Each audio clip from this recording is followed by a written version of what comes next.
"You're not worth my name," the billionaire said as he walked away. 6 years later, she returned wearing a wedding dress, and his 4 children stood beside her. "Hi, my beautiful family. Welcome back to your very own Mr. Peter Family channel. May the Almighty cloak every woman in unbreakable courage, soft mercy, and a peace that nothing in this world can steal. May every scar turn into wisdom, every night into sunrise, and every heartbreak into strength that lifts entire generations. You are the quiet miracle in loud worlds, the gentle fire in cold seasons, the heartbeat that refuses to stop loving. May your steps be guided, your spirit be protected, and your soul rest in a grace that never ends. My precious family, don't hold back your voice tonight. Your presence keeps this home breathing. A like is a touch of unity. A comment is a flame of hope. This is Mission 1000 Blessings, for every woman who carries storms inside her, yet still chooses to shine. If love lives in your heart, like this video. If your soul walks in faith, comment, "I stand with Mr. Peter." Hi, my beautiful and loyal family. Welcome again to the Mr. Peters family. The words came at 2 in the morning, and they tasted like poison in Alex Andrews' mouth. "I've been sleeping with Vivian Ashford for 6 months, he said, and watched Jill Nash's entire world collapse in the space between heartbeats. She stood by their bedroom window in the silk nightgown he'd bought her last Christmas, one hand pressed against the slight curve of her belly where their children were growing, and the silence that followed his confession was so complete he could hear his own pulse hammering in his ears. Jill didn't scream. She didn't cry. She simply turned to look at him with eyes that had gone completely empty, and that emptiness was more terrifying than any rage could have been. Outside their penthouse windows, the city glittered with 1,000 lights, indifferent to the destruction happening in this expensive room where they'd once been happy. "You're telling me this tonight," Jill said finally, her voice so quiet he had to strain to hear it. "The night before my appointment. The appointment where they're going to tell us if the bleeding means I'm losing the pregnancy." Alex felt something cold slide down his spine. He'd forgotten about the appointment. No, that wasn't true. He'd deliberately chosen this moment because some dark, cowardly part of him hoped the confession would make the problem disappear. If she lost the pregnancy, he wouldn't have to be a father. If she left him, he wouldn't have to face what he'd become. "Are you telling me this because you want me to lose them?" Jill asked, and the question hung in the air like smoke from a funeral pyre.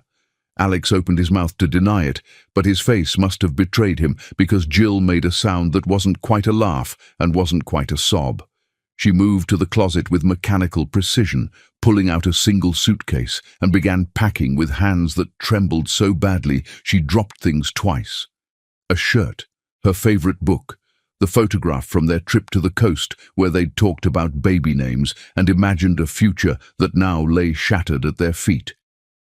"Jill, wait," Alex said, but the words were pathetic even to his own ears. "We can talk about this. We can figure something out." She stopped packing and looked at him with an expression he'd never seen before, something ancient and weary and utterly done. "You had 6 months to figure something out," she said. 6 months while you were fucking another man's wife. 6 months while I was terrified I was losing our babies and you were too busy destroying us to care." The truth of it hit him like a physical blow. She'd been bleeding for weeks, calling him at work with fear in her voice, and he'd been annoyed by the interruptions. She'd asked him to come to doctor's appointments, and he'd sent flowers instead. She'd needed him, and he'd chosen Vivian's bed over their life together. "I loved you enough to build everything with you," Jill said, closing the suitcase with a decisive snap. "And you loved yourself too much to let me." She pulled off her engagement ring and set it on the dresser with a small metallic sound that seemed to echo forever. Next to it, she placed the ultrasound picture they'd received last week, the one that showed 3 tiny forms floating in darkness, 3 heartbeats that the technician had called miraculous. "There are 3 of them," Jill said, touching the image with one finger. 3 babies who need a father strong enough to love them. You're not that man. You're not even close. She picked up her suitcase and walked toward the door, and Alex stood frozen, watching his entire life walk away in a silk nightgown and bare feet. At the threshold, Jill stopped, without turning around. "I hope she was worth it," she said. "I hope every single moment with her was worth losing everything we could have been." Then she was gone, and Alex was alone in the bedroom that suddenly felt like a mausoleum. He stood there for hours, unable to move, staring at the ring and the ultrasound picture she'd left behind. 3 heartbeats, 3 lives he'd just abandoned because he was too much of a coward to face his own fear. At dawn, his phone rang. The building's security guard, voice tight with panic, telling him there was an emergency in the lobby. Alex ran for the elevator in bare feet, his heart a drum of terror in his chest, and when the doors opened, he saw what his cowardice had cost. Jill lay crumpled on the marble floor in a spreading pool of blood so dark it looked black under the lobby lights. Her eyes were closed, her skin the color of old paper, and the paramedics surrounding her moved with the urgent efficiency of people fighting death itself. "How long has she been here?" one of them barked at the security guard. "Maybe 30 minutes. I did rounds and she was sitting on the bench, and when I came back, she was on the floor."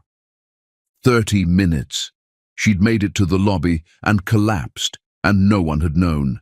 She'd been hemorrhaging alone while Alex stood upstairs staring at an ultrasound picture, and the realization made him want to tear his own skin off. "Is she pregnant?" a paramedic asked, and Alex managed to nod. "How far along?"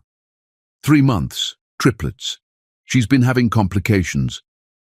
The paramedics exchanged a look that made his blood turn to ice. One of them started an IV, while another radioed the hospital, speaking in rapid medical terminology Alex couldn't follow.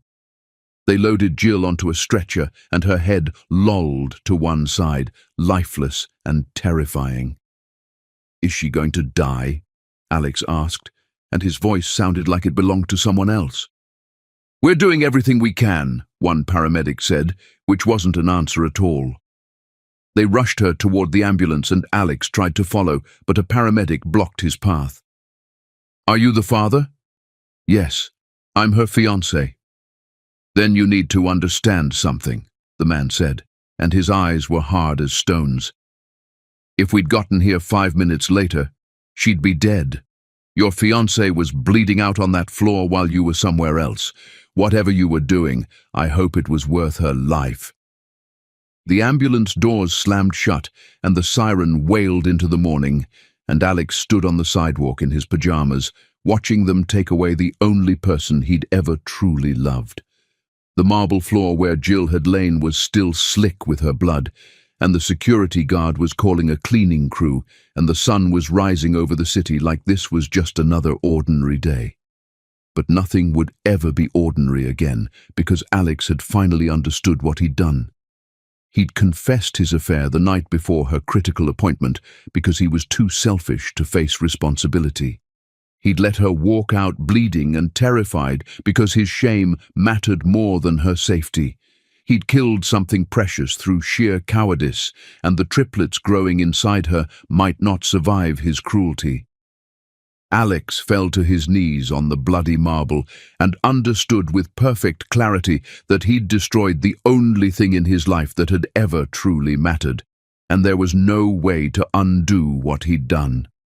The morning sun climbed higher, indifferent and merciless, and somewhere in an ambulance racing toward the hospital, Jill Nash fought for her life and the lives of 3 children whose father had already abandoned them before they even had the chance to be born. Chapter 2. The Hospital and the Vanishing.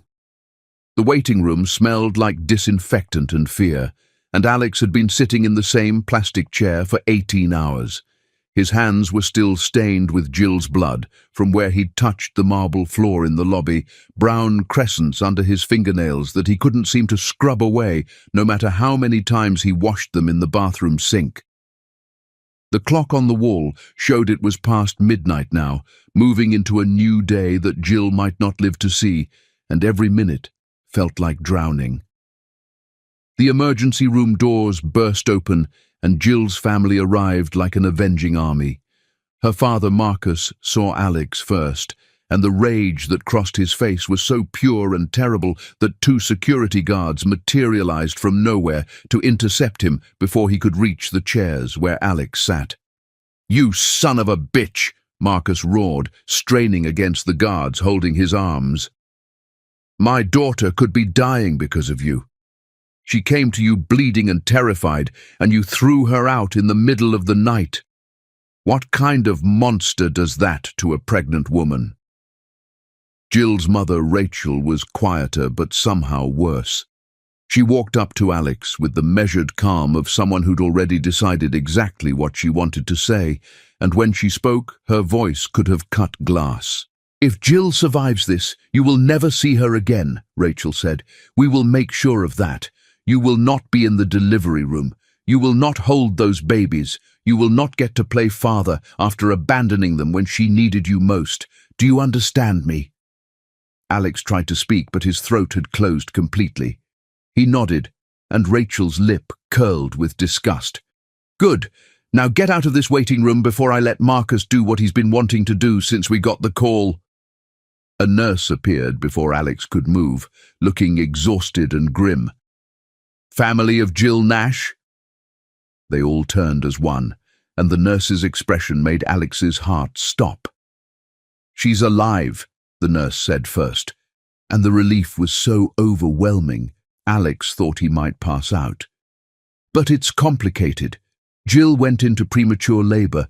The babies were delivered by emergency cesarean section about an hour ago." "How early?" Rachel's voice shook.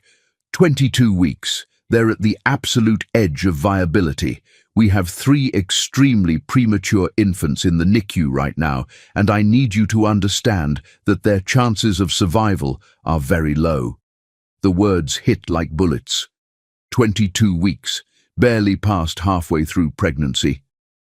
Alex had seen pictures of what babies looked like at that gestation, tiny and translucent and impossibly fragile, and the thought of 3 of them fighting for life made him want to scream. "What are their weights?" Marcus asked, and his voice had aged a decade in the last minute.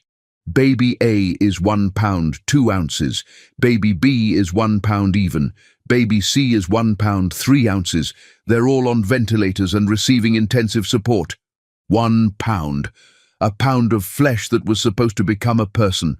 3 tiny beings who weren't supposed to exist in the world yet, forced into life too early because their father had destroyed their mother's ability to keep them safe. "Can we see them?" Rachel asked. "Soon. They're being stabilized now. But I need to tell you that baby A stopped breathing twice in the first 30 minutes. We revived him both times, but his lungs are severely underdeveloped. Baby B has a heart murmur and possible brain bleeding that we're monitoring. Baby C is the strongest of the 3, but she still has less than a 50% chance of making it through the week. The numbers were clinical and devastating." Alex tried to calculate survival rates and stopped himself because the math felt obscene. These weren't statistics. They were his children, and they were dying. "What about Jill?" Alex managed to ask, and every member of her family turned to look at him like he'd just committed an unforgivable sin by speaking. The nurse consulted her chart. "Jill lost an extreme amount of blood during the cesarean. She required multiple transfusions and will need months of recovery.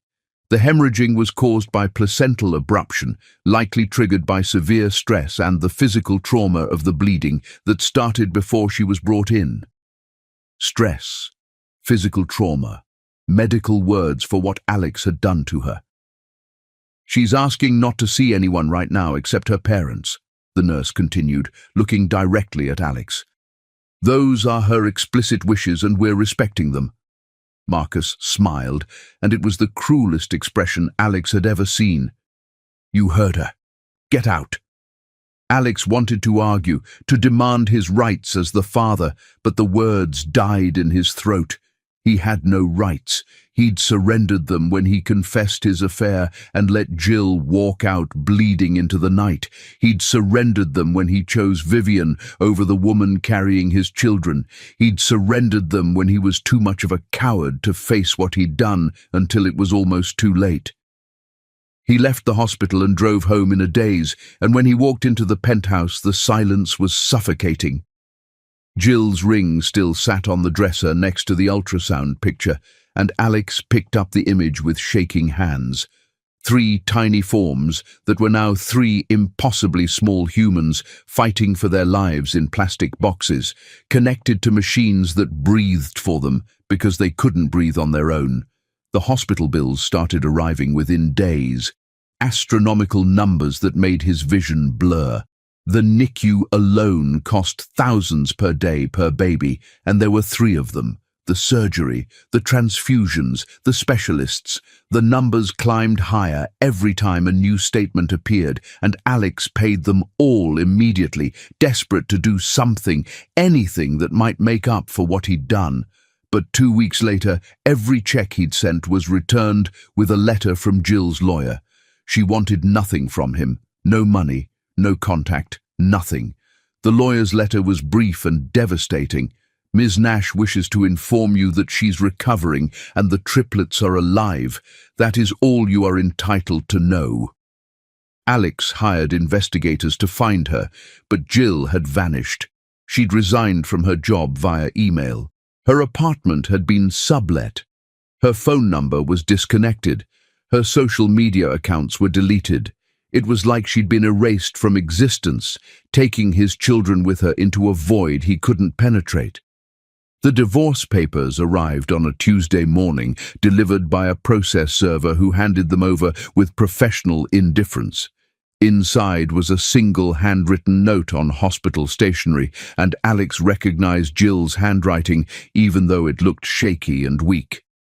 "The triplets are alive. That's all you deserve to know." 7 words that confirmed his children had survived, and he would never meet them. 7 words that meant Jill was alive, but lost to him forever. 7 words that were both a mercy and a curse. Alex tried to pay the medical bills again and again, but every check was returned. He tried to send money through her lawyer and was told to stop contacting the firm. He tried everything except the one thing that might have mattered, which was going back in time and being the man Jill had needed him to be. At night, he dreamed about 3 tiny beings in plastic boxes, fighting to live, despite having a father who'd already given up on them. He dreamed about Jill bleeding on marble floors, about ambulance sirens, about the moment he'd chosen his own fear over their family. He dreamed about different choices and woke up every morning to the same reality. He'd destroyed everything that mattered, and there was no way back. The penthouse felt like a tomb. Jill's things were still scattered throughout it, small reminders of the life they'd built together. Her coffee mug in the kitchen cabinet, her books on the shelf, the blanket she liked to curl up with on the couch. Alex couldn't bring himself to pack them away or throw them out, so he lived among the ghosts of what he'd lost. His mother called once. The conversation lasted less than 5 minutes and ended with her telling him she was ashamed to have raised such a coward. His friends stopped reaching out after he ignored their messages for weeks. His business partner demanded his resignation after discovering the affair with his wife. Alex's world contracted until it was just him and his guilt, and the knowledge that somewhere out there, Jill was raising 3 children alone because he'd been too selfish to be what they needed. The divorce was finalized without him ever seeing Jill again. The papers arrived, he signed them, and it was done. 5 years of love destroyed in 6 months of selfishness ended with a signature on a legal document that severed every tie except the 3 tiny humans he'd never met. On the day the divorce became final, Alex stood in the empty penthouse, holding the ultrasound picture that Jill had left behind. 3 heartbeats that had become 3 lives he'd never know. 3 children who would grow up without him because he'd chosen fear over love. He pressed the picture to his chest and finally let himself break completely, sobbing alone in the place where his family should have been, understanding with perfect clarity that some mistakes are too enormous to ever be forgiven and some damage can never be repaired, no matter how desperately you want to undo what you've done. Chapter 3. The affair implodes and the consequences. 6 months after Jill vanished, Alex's life caught fire and burned to ash while he watched. The first match came from Vivian Ashford's husband, Thomas, who discovered the affair through hotel receipts and text messages that Vivian had been careless enough to leave accessible. Thomas was a powerful man with powerful connections, and he used every single one of them to systematically dismantle Alex's professional existence. Business deals that had been handshakes away from closing suddenly evaporated. Partners who'd worked with Alex for years quietly severed ties. His company's stock price tumbled as rumors of ethical violations spread through industry channels like poison. But Thomas wasn't satisfied with professional destruction. He wanted blood. The second match came in the form of Vivian herself, who appeared at Alex's office with a lawyer and accusations that made his blood run cold. She claimed Alex had pursued her aggressively, that she'd tried to end the affair multiple times, that he'd threatened her career and her marriage if she didn't continue seeing him. The allegations were lies, wrapped in just enough truth to be plausible, and her lawyer made it clear they were prepared to file a harassment lawsuit that would finish whatever remained of Alex's reputation. Alex sat across from them in his office and saw Vivian clearly for the first time. She wasn't the passionate escape he'd convinced himself she was during those 6 months of hotel rooms and stolen afternoons. She was a bored woman who'd wanted to blow up her marriage and needed someone reckless enough to be her weapon of choice. He'd been convenient, nothing more, and now she was using him one final time to position herself as the victim in her own divorce. "You're lying," Alex said, his voice flat and exhausted. Vivian's smile was small and sharp. "Prove it." She left with her lawyer, and Alex knew he couldn't fight her.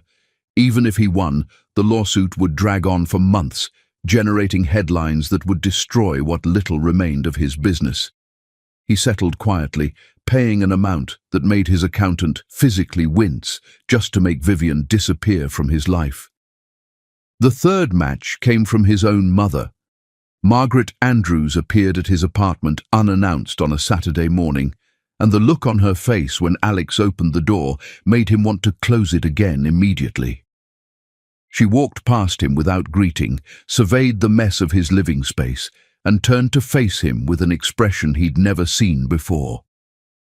"Your father would be ashamed of you," she said, and the words hit harder than any physical blow could have. "Mom, No." Her voice cut through his attempt at explanation like a knife. "You don't get to talk yet. You get to listen." Margaret sat on the couch that Jill had picked out 3 years ago, and Alex remained standing, unable to move. "I went to the hospital after Jill disappeared," Margaret said. "I wanted to see my grandchildren. Do you know what I found?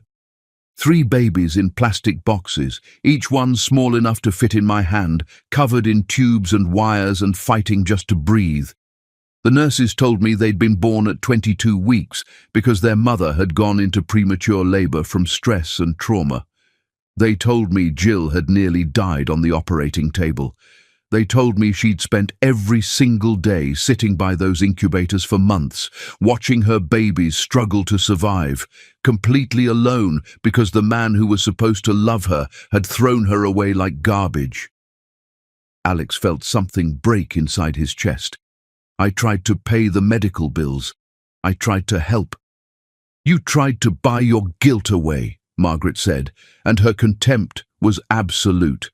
You thought money could fix what you'd done, but those babies didn't need your money. They needed their father, and Jill didn't need your checks. She needed the man she'd trusted to build a life with, the man who was supposed to protect her when she was most vulnerable.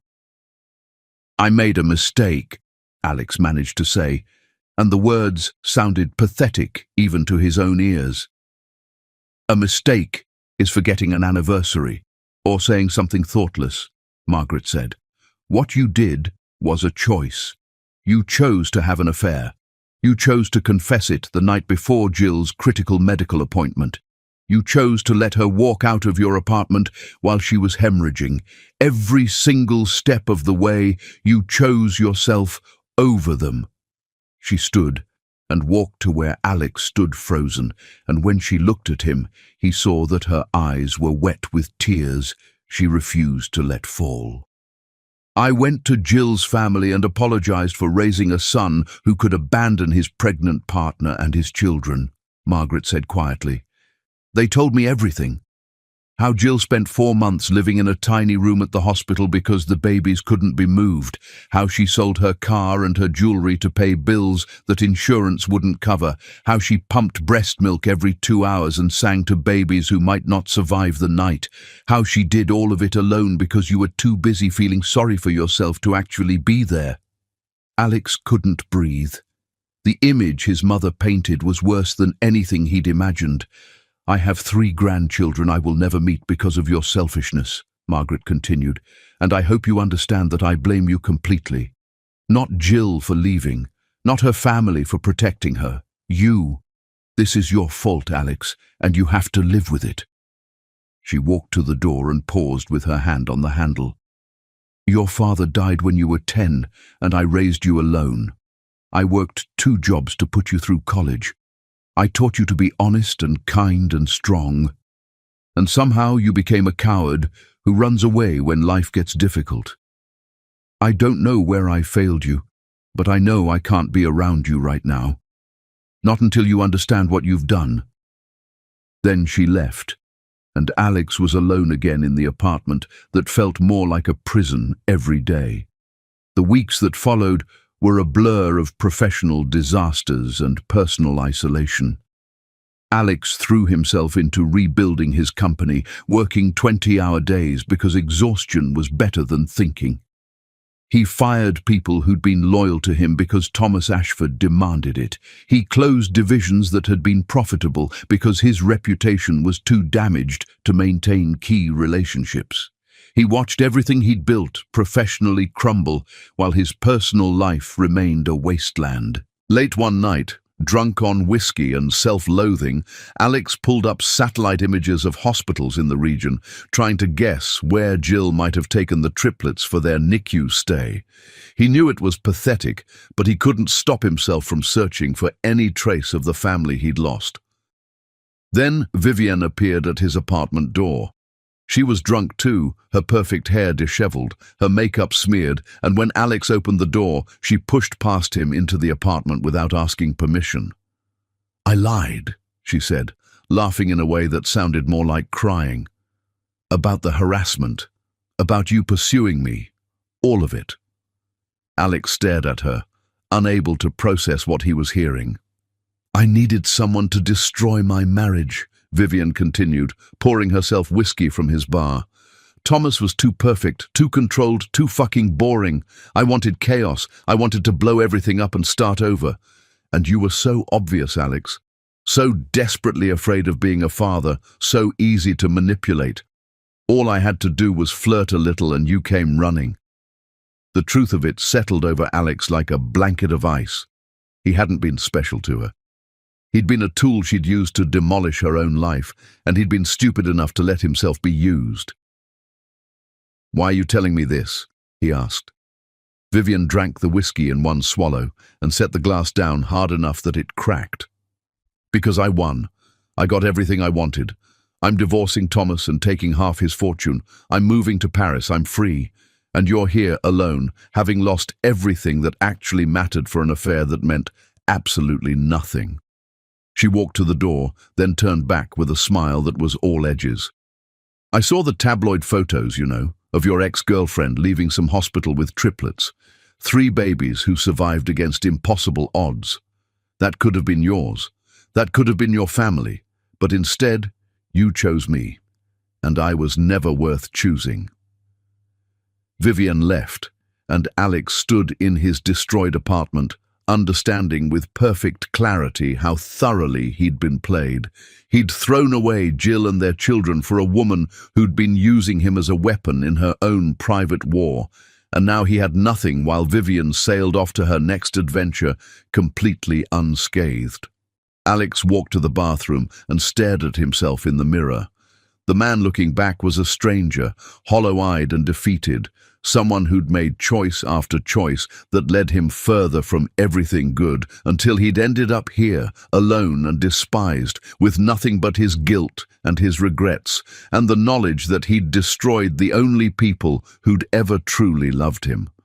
He thought about his mother's words, about being a coward, about choosing himself at every turn, and he understood that she was right. He'd been so afraid of being trapped by fatherhood that he'd chosen to be nothing at all, and nothing was all he had left. The reflection in the mirror looked back at him with empty eyes, and Alex finally admitted to himself what he'd known since that morning in the hospital lobby. He'd killed the best parts of himself the night he confessed his affair to Jill, and there was no resurrection possible for someone who'd destroyed everything worth saving. Chapter 4. Jill's Resurrection and the Triplets. Marlo stood by Jill's bed at dawn with her small hand on her mother's shoulder, and her voice was worried when she whispered, "Mommy, Bryony is crying again about the monster dream."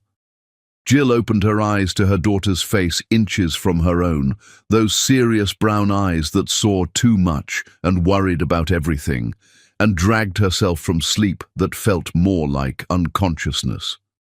Her body ached the way it always did now, a permanent exhaustion that had settled into her bones during those months in the hospital and never fully left. The scar from her cesarean pulled tight when she sat up, a reminder etched into her flesh that she carried everywhere. "I'll get her, baby," Jill said, touching Marlo's cheek. "Go back to bed for a little while." But Marlo didn't move, just stood there watching her mother with that expression that made Jill's heart crack a little. Her oldest daughter had learned too young that mothers could break, that life was fragile, that someone had to stand guard against the darkness. At 4 years old, Marlo had already appointed herself the family's protector, and nothing Jill said could convince her it wasn't her job. Jill found Bryony in the room the girls shared, curled in a ball with her favorite stuffed rabbit clutched to her chest, tears streaming down her face. The monster dream again, the one that came at least once a week and left Bryony shaking and scared. Jill gathered her youngest daughter into her arms and felt the small body relax against her, and she rocked her slowly while humming the lullaby her own mother had sung to her decades ago. "The monster can't get you," Jill whispered into Bryony's curls. "I'm here. Marlo is here. Callahan is sleeping right down the hall. We're all safe." Bryony's sobs quieted gradually, and Jill held her until the breathing evened out into sleep. She tucked her daughter back into bed and stood there looking at the 2 girls in their matching twin beds, Marlo pretending to sleep but still watching through half-closed eyes, and felt the weight of everything she carried pressed down on her shoulders until she could barely stand. Down the hall, Callahan was awake now too, his door open and his room a disaster of building blocks and toy cars. He looked up when Jill appeared in the doorway, and his grin was pure sunshine despite the early hour. "Mom, look," he said, pointing to an elaborate structure he'd apparently been working on since waking. "It's a castle with a bridge that moves. Want to see?" Jill sat on the floor next to her son and watched him demonstrate the bridge mechanism he'd engineered with blocks and string, his hands moving with the confident precision of someone who understood how things worked on an instinctive level. Callahan talked constantly, questions tumbling out of him faster than she could answer them, his mind always 3 steps ahead of wherever the conversation started. Why do bridges need to move? How do they know when to go up and down? What if a boat comes and the bridge is closed? Can bridges break? Have you ever seen a broken bridge? Jill answered each question as best she could, her exhausted brain struggling to keep up with her son's endless curiosity. This was her life now, this constant motion between three small humans who needed her in different ways at all hours, and the tiredness had become so much a part of her that she barely remembered what it felt like to be rested. She made breakfast while the triplets argued about who got which bowl, mediated the fight that erupted when Callahan took Marlowe's favorite spoon, cleaned up the milk that Bryony spilled across the table. She got them dressed in clothes that almost matched, found Marlowe's missing shoe, convinced Callahan that yes, he did have to wear pants today, helped Bryony pick out the specific hair clips that matched her shirt. She packed 3 lunches, found 3 backpacks, loaded 3 children into her aging car and drove them to their preschool while they sang songs in the back seat and argued about whether clouds or rain were better. The preschool drop-off was chaos as always, other parents juggling their own morning disasters, teachers greeting children with practiced patience. Jill kissed each of her children goodbye and watched them run inside, Marlowe holding Bryony's hand, Callahan racing ahead to tell his teacher about his moving bridge. Then she sat in her car in the parking lot and let herself breathe for the first time since dawn. She had 3 hours until pickup, 3 hours to work on the consulting projects that paid their bills, to answer emails and review proposals and design marketing strategies for clients who had no idea she was doing it all from her kitchen table while wearing yesterday's shirt. 3 hours to be Jill the professional instead of Jill the mother, though both versions of herself were equally exhausted.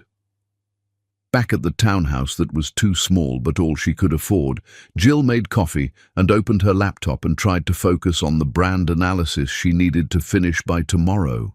But her mind kept drifting to the stack of medical bills on the counter, the ones she was still paying off in tiny increments that barely made a dent. The bills from the 4 months her babies had spent in the NICU, from the cesarean that had saved her life, from the follow-up appointments and specialists and medications that had kept all 4 of them alive. She'd sold everything. Her car had been replaced with this barely functioning sedan someone from her support group had sold her for almost nothing. Her jewelry was gone, pawned during those desperate months when she'd had no income and 3 premature babies who needed her completely. Her savings had evaporated, her credit cards had maxed out, and she'd filed for bankruptcy in the first year because there was simply no other option. But they'd survived. Against every odd the doctors had given her, all 3 babies had lived. They'd spent months in plastic boxes being sustained by machines, and Jill had spent months living in a tiny room at the hospital, pumping breast milk every 2 hours and singing to them through incubator walls and begging them to stay alive. She'd learned more about neonatal medicine than she'd ever wanted to know. She'd memorized the sound of monitors and alarms. She'd held her babies during kangaroo care sessions and felt their tiny hearts beating against her chest and known that if they died, she'd die too. But they hadn't died. They'd fought their way to survival with a fierceness that still amazed her. By month 4, all 3 had been strong enough to go home, and Jill had carried them out of that hospital with a joy so overwhelming it had felt like drowning in light. The years since had been survival of a different kind. Learning to navigate single motherhood with 3 children who'd needed her completely. Finding freelance work she could do from home. Building a life from absolute zero with nothing but determination and coffee and the kind of bone-deep, stubborn refusal to give up that she hadn't known she possessed until circumstances demanded it. Her phone buzzed with a text from Kendra, her friend from the single mothers support group. "Coffee today? I'll bring the good stuff." Jill smiled and texted back a yes, grateful for the friendship that had become her lifeline. The support group had saved her in those early days when she'd felt like she was drowning. Meeting other women who understood what it meant to do this alone, to carry the full weight of parenthood without backup, had made her feel less isolated in her struggle. At preschool pickup, Marlowe's teacher asked to speak with her privately. They stood outside the classroom while the children played, and the teacher's expression was gentle but concerned. "Marlo is incredibly bright," the teacher said. "She's reading at levels far above her age, but I'm worried about her anxiety.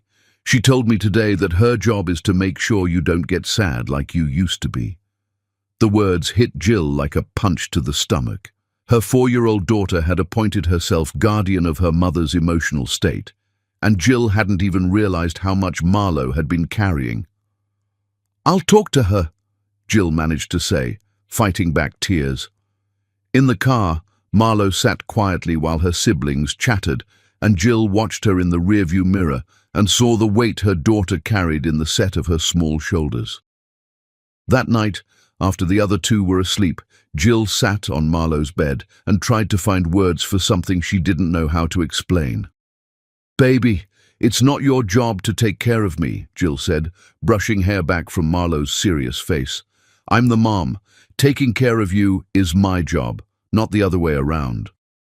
"But you get sad sometimes," Marlo said, and her voice was so small. "I see you cry when you think we're asleep. I don't want you to be sad." Jill pulled her daughter close and felt tears she'd been holding back for months finally escape. "I do get sad sometimes," she admitted. "But that's not your fault, and it's not your responsibility to fix. I have grown-up friends who help me with the sad feelings. Your job is just to be 4 years old and let me worry about everything else." Marlo was quiet for a long moment, then whispered, "Do you get sad about our dad?" The question hung in the air, and Jill realized they'd reached the moment she'd been avoiding since the day they were born. Her children were old enough to understand they had a father who wasn't here, and Marlo was brave enough to ask why. "Sometimes," Jill said honestly. "But mostly I'm not sad anymore. Mostly I'm grateful that I have you and Callahan and Bryony, and that we're all healthy and safe and together." "Do we have a dad?" Marlo asked, and her eyes were steady on Jill's face. "You do," Jill said. "But he couldn't be what you needed him to be, so it's just us. And that's okay. We're enough." Marlo considered this, then nodded with the seriousness of someone much older. "We are enough," she agreed. Then, quieter, "But I still worry about you."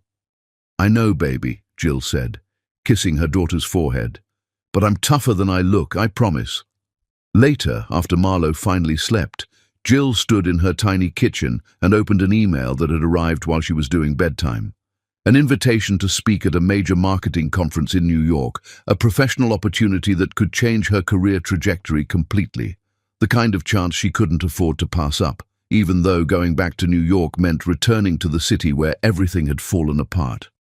She stared at the email for a long time, weighing opportunity against fear, ambition against trauma.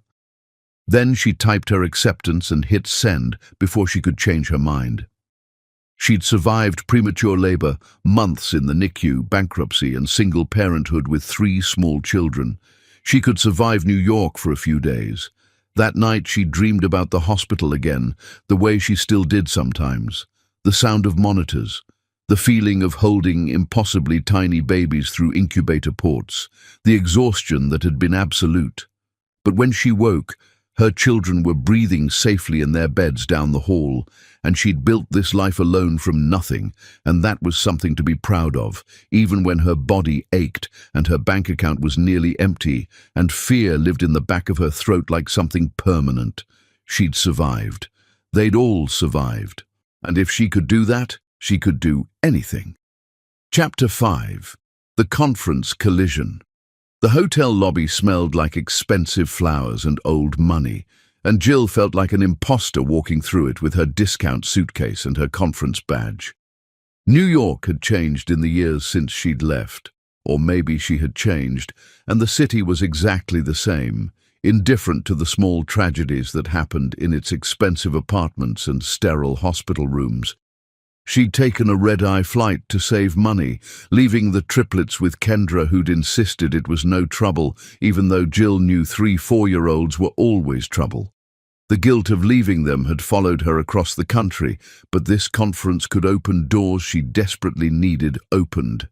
Her presentation was scheduled for the second day, which gave her time to attend other sessions and network with people who'd heard of her work through industry channels.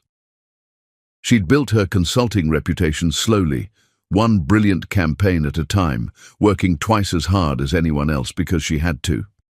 Single mothers didn't get the luxury of mediocrity, so Jill had become exceptional instead.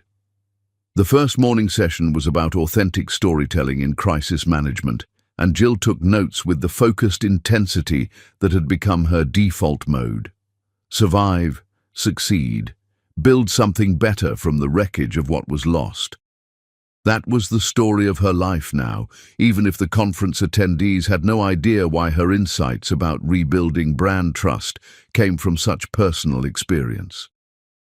She was standing in line for conference coffee when she saw him. Alex Andrews stood 30 feet away, talking to someone Jill didn't recognize, and the world tilted sideways so violently she thought she might fall. He looked different, older. There were lines on his face that hadn't been there 5 years ago, and his hair was shorter, and he wore his suit like armor. But his hands were the same, and the way he tilted his head when listening was the same, and Jill felt like someone had reached into her chest and squeezed her heart until it burst. She turned to leave, but it was too late. His eyes found her across the crowded conference hall, and the recognition on his face was instantaneous and devastating. For 3 heartbeats, they simply stared at each other across distance that felt infinite, and then Alex was moving toward her with the inevitability of a car crash. "Jill," he said when he reached her, and her name in his voice sounded like goodbye and hello, and every word they'd never said to each other in the years between. "Alex." Her voice came out steady, which was a miracle considering her hands were shaking so badly she had to grip her coffee cup with both hands to keep from spilling it. "You're here for the conference." Stupid question, obvious answer, but neither of them seemed capable of anything beyond stating the evident. "I'm speaking tomorrow on authentic brand storytelling." "I saw your name on the schedule." He was lying. She could see it in the way his eyes wouldn't quite meet hers. He hadn't known she'd be here, hadn't prepared for this collision any more than she had. They stood there in the middle of the conference hall while people flowed around them, 2 people who'd once known each other's bodies and thoughts and dreams, now strangers, making awkward small talk. Jill wanted to run. She wanted to scream. She wanted to ask him if he knew what it felt like to nearly die bringing his children into the world, if he understood what those months in the NICU had cost her, if he'd spent even one night lying awake wondering if his babies were alive or dead. Instead, she said, "How have you been?" "Fine, good. The company recovered from some difficulties a few years ago. We're doing well now." He was babbling, words falling out of him like water. "You look good. You look really good." She didn't. She knew that. She looked exhausted because she was always exhausted. She looked older because surviving what she'd survived aged you in ways that had nothing to do with time. But she smiled anyway, her professional conference smile, and said, "Thank you." "I wanted to ask—" Alex started, then stopped, and Jill saw him gathering courage for something. "The pregnancy. Were you—" He couldn't even finish the sentence, and Jill felt rage bloom hot and bright in her chest. 5 years. 5 years he'd had to wonder if his children had survived, and he couldn't even ask the question directly. "I had triplets," she said, her voice quiet and deadly. "They lived. You missed everything." Alex went white, actually swayed on his feet like she'd hit him. "Triplets? They're alive. Are they healthy? What are their names? Can I—" "No," Jill interrupted, and the word was final. "You don't get to know them. You don't get to ask about them. You had one chance 5 years ago and you chose yourself. So now I'm choosing them by keeping you far away." "Jill, please. I know I don't deserve anything, but they're my children too." "They're mine," Jill said, and her voice was ice. I kept them alive when you threw us away. I held them through every procedure and every terrifying night when the doctors thought they wouldn't make it. I've been their entire world since the moment they were born, and you're just a man who fucked his business partner's wife instead of showing up for the people who needed you." People were starting to stare. Jill realized they'd gotten louder, that her careful professional mask had slipped, and she forced herself to lower her voice, even though everything inside her was screaming. "I survived," she said. "That's what you should know. I survived the hemorrhaging you caused. I survived watching my babies fight for life in plastic boxes. I survived bankruptcy and debt and rebuilding my entire existence from zero. I survived all of it without you because I had to, and now I don't need you." She turned to walk away, and Alex grabbed her arm, not hard but enough to stop her, and Jill reacted on instinct. Her palm connected with his face in a slap that echoed through the conference hall, and for one perfect moment, the shock on his face made her feel something close to satisfaction. "Don't touch me," she said quietly. "You lost that right the night you confessed your affair and let me walk out bleeding. You don't get to touch me. You don't get to know my children. You don't get anything." She walked away while Alex stood frozen with one hand pressed to his reddening cheek, and she made it to the hotel elevator before her knees gave out. She rode up to her floor in a daze, made it to her room, locked the door behind her, and then finally let herself break completely.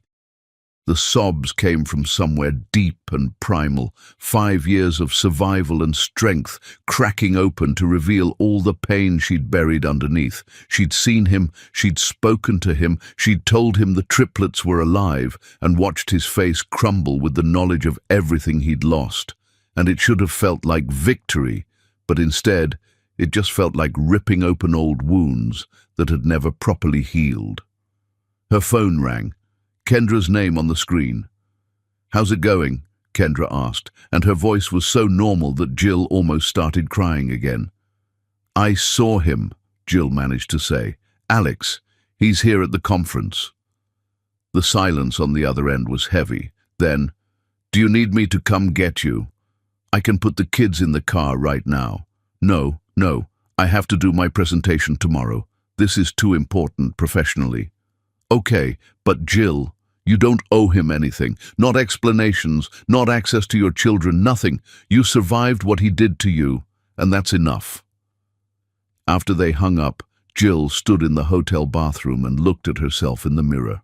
Her eyes were red from crying, her professional facade completely destroyed, but underneath it she could see the woman she'd become. Harder, stronger. Someone who'd walked through fire and come out forged into something that couldn't be broken again. She'd told Alex the triplets were alive. She'd told him he'd lost them forever, and tomorrow she'd give her presentation on surviving crisis and rebuilding trust, and every single word would be true, even if the audience never knew she was really talking about her own life.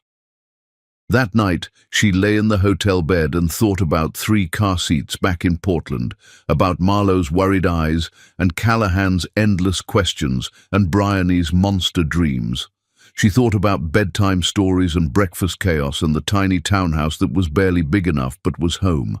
She thought about the life she'd built alone and realized with sudden clarity that Alex showing up didn't diminish any of it. She'd survived him once. She could survive seeing him again, and then she could go home to her children and continue being everything they needed, exactly the way she'd been doing for 5 years without him. Tomorrow she'd stand on that conference stage and teach a room full of professionals how to rebuild after crisis. And she'd do it knowing that she was the proof that survival was possible, that starting over could lead somewhere beautiful, and that the people who abandoned you didn't get to come back and claim the life you built in their absence. Outside her window, New York glittered with 10,000 lights, indifferent to small dramas and large tragedies alike. But Jill had learned that cities didn't care about people's pain. Only people did.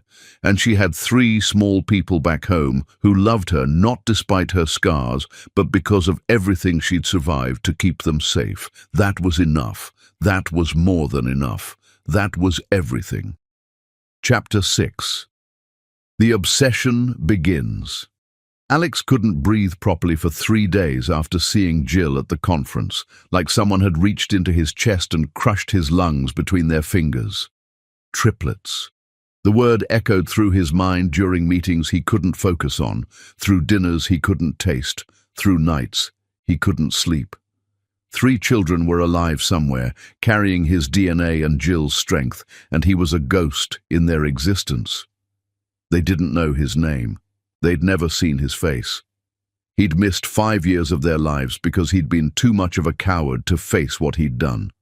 The obsession started small. Alex hired an investigator named Marcus Chen, who specialized in discreet inquiries and hated himself even while writing the check. He was becoming the kind of man who stalked his ex-partner through hired proxies, and the self-loathing was thick enough to choke on. The investigator's report arrived within a week, and Alex read it with shaking hands in his sterile penthouse office. Jill lived in Portland now, in a modest townhouse in a neighborhood the report described as working class but safe. She ran a consulting business from home, working with mid-sized companies on brand positioning and crisis management. Her client list was impressive, her reputation growing steadily through word-of-mouth referrals. She was good at what she did because she'd learned crisis management by living through it. The triplets attended a preschool 3 blocks from their house. Their names were listed in the report: Marlowe, Callahan, and Bryony. Alex traced the letters with one finger, saying the names aloud in his empty apartment, testing how they felt in his mouth. His children had names he'd never spoken until this moment. The report included photographs, grainy shots taken from a distance that made Alex feel like the worst kind of predator. 3 small figures playing in a yard, too far away to see details, but close enough to confirm they existed. Jill loading them into a car, her face tired but smiling. The 4 of them walking into the preschool together, Jill holding 2 small hands while a 3rd child ran ahead. Alex stared at those photos until his eyes burned, trying to extract personality from blurred images, trying to know his children through pixels on paper. It was impossible and pathetic, but he couldn't stop himself. The first trip to Portland was impulsive and stupid. Alex flew out on a Thursday, rented a car, and drove to the address in the report. He parked 3 houses down and waited, feeling like a criminal, watching for any sign of the family he'd lost. They emerged at afternoon, all 4 of them, and Alex's heart stopped completely. The children were real. Not abstractions in investigator reports or tiny beings in NICU incubators, but actual living humans walking in the world. One girl was serious and careful, holding Jill's hand tightly. A boy bounced ahead with boundless energy, turning back every few steps to say something that made Jill laugh. The other girl was twirling and singing, lost in her own world.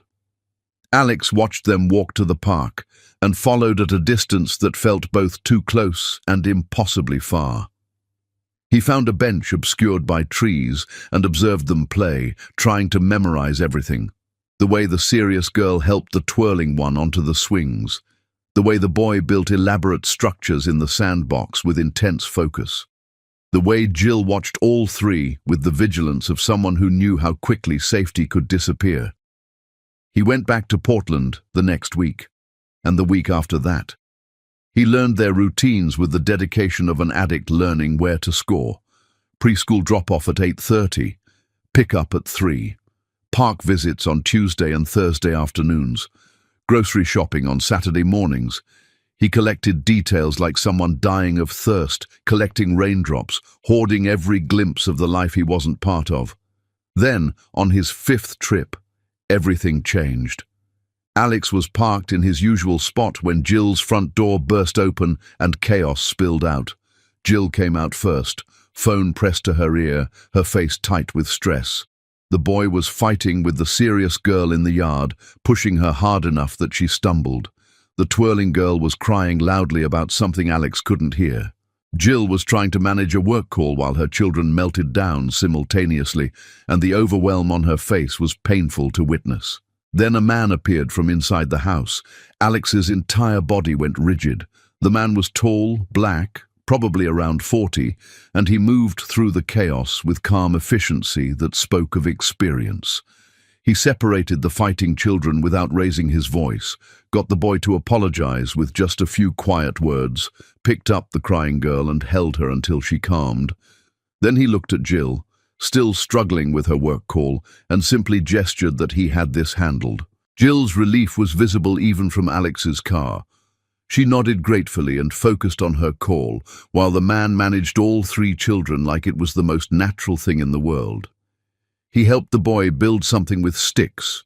He braided the serious girl's hair with practiced hands. He made the other girl laugh by pretending to be a monster she could defeat. An hour later, the man left. He kissed Jill goodbye on the porch, nothing passionate but comfortable and familiar, and all 3 children hugged him and waved as he drove away. Alex watched them disappear back into the house and then sat in his car with his hands gripping the steering wheel hard enough that his knuckles went white. Another man had become the father he'd refused to be. Another man knew his children's laughs and their fights and how to braid their hair. Another man got to kiss Jill goodbye and be part of the family that should have been Alex's. The pain was so intense, Alex thought he might actually be having a heart attack. He leaned forward until his forehead touched the steering wheel and tried to breathe through agony that felt physical. He'd known intellectually that Jill might have moved on, might have found someone else, but seeing it was different. Watching another man be effortlessly good at everything Alex had been too afraid to try was its own special kind of hell. Alex followed the man's car. He knew it was insane even while doing it, but his hands turned the wheel and his foot pressed the gas, and he followed at a safe distance until the man pulled into a hospital parking lot. Alex watched him walk inside wearing scrubs, watched him stop to talk with other staff members, watched him disappear into the building that said Children's Hospital in large letters above the entrance. Back at his hotel, Alex searched the hospital's website until he found what he was looking for: Dr. Isaiah Whitmore, pediatric surgeon specializing in emergency procedures. There was a photograph, professional and serious, and Alex stared at the face of the man who'd replaced him in his children's lives. Isaiah Whitmore was everything Alex wasn't: present, reliable, unafraid. A doctor who saved children's lives for a living, who probably never ran away from responsibility, who clearly loved Jill and her children without reservation. He was, Alex realized with crushing clarity, exactly the kind of man those triplets deserved as a father. But they were Alex's children, his DNA, his blood, his responsibility that he'd abandoned but couldn't stop thinking about now that he knew they existed. The next day, Alex went to the hospital during lunch and positioned himself near the cafeteria entrance. Isaiah appeared right on schedule, and Alex watched him buy coffee and chat easily with colleagues. Someone mentioned a difficult surgery he'd performed, praising his steady hands and quick thinking. Someone else asked about his family, and Isaiah's smile when answering made Alex want to put his fist through a wall. "The kids are great," Isaiah said. "We're teaching the boy to ride a bike this weekend. His coordination is amazing for his age." "My son," Alex thought viciously. "That's my son you're teaching to ride a bike." But was he? What made someone a father? DNA or presence, biology or love? Alex had contributed genetic material, but Isaiah was the one showing up for bike lessons and bedtime and everything in between. Alex left the hospital feeling hollowed out and filled with a rage that had nowhere to go except inward. He drove back to Jill's neighborhood, even though he knew he shouldn't, even though it was becoming dangerous to be this obsessed. He parked in his usual spot and watched the house where his children lived, and tried to understand how his life had gone so catastrophically wrong. He'd chosen fear over love. He'd chosen himself over them. And now he was a stranger watching his own family through car windows while a better man lived the life Alex had destroyed. That night in his hotel room, Alex looked at himself in the bathroom mirror and barely recognized the person staring back. He'd become pathetic, obsessive, the kind of man who stalked his own children because he'd thrown away his right to know them openly. But he couldn't stop. The need to see them, to know them, to somehow be part of their existence, even from a distance, had become as necessary as breathing. He was drowning in his own guilt and regret, and watching them was the only thing that felt like being alive. His phone rang. His assistant, asking about meetings he'd been missing. Alex had been neglecting his company, cancelling appointments, letting everything slide while he obsessed over a family that didn't want him. He was destroying his professional life the same way he'd destroyed his personal life, and he couldn't seem to stop himself. "Reschedule everything," he told his assistant. "I'm staying in Portland another week." After hanging up, Alex pulled up the photos from the investigator's report again. Marlowe, Callahan, Bryony. 3 names he spoke like prayers. 3 children who would never know how desperately their biological father wanted to be part of their lives now that it was too late. He'd missed their births, their first breaths, their first words and first steps, and every first thing that mattered. He'd missed watching Jill survive the impossible and raise them alone. He'd missed everything because he'd been too afraid to face responsibility when it mattered. And now all he could do was watch from a distance and hate himself for being the kind of man who'd let something this precious slip through his fingers because he'd been too much of a coward to hold on when holding on got hard. Outside his hotel window, Portland stretched out under a grey sky, and somewhere in that city were 3 children who deserved so much better than a father who'd abandoned them before they were born and only wanted them now because they were already lost. Chapter 7. Isaiah's Truth. Isaiah Whitmore had been a pediatric surgeon for 12 years, and he'd learned to recognize the look of a mother holding on by her fingernails the moment Jill Nash walked through the ER doors carrying a tiny girl who was barely conscious.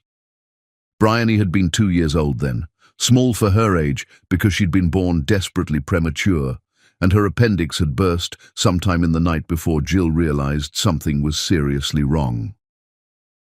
Isaiah took one look at the child's distended belly and the mother's terrified face and knew this was going to be a complicated surgery that needed to happen immediately.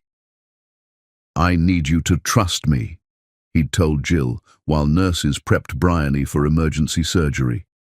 "She's going to be okay, but you need to let us work." Jill had nodded, her face bloodless, and Isaiah saw something in her eyes that he'd recognize later as the look of someone who'd already survived too much and was being asked to survive more. He'd operated on Bryony with the focused precision that made him one of the best pediatric surgeons on the West Coast, removing the ruptured appendix and cleaning out the infection before it could spread further into her small body. When he came out to tell Jill the surgery was successful, he found her alone in the surgical waiting room at 3 in the morning, no partner beside her, no family to share the burden. She was crying silently into her hands, and when she looked up at him, the relief on her face was so overwhelming it hit him like a physical force.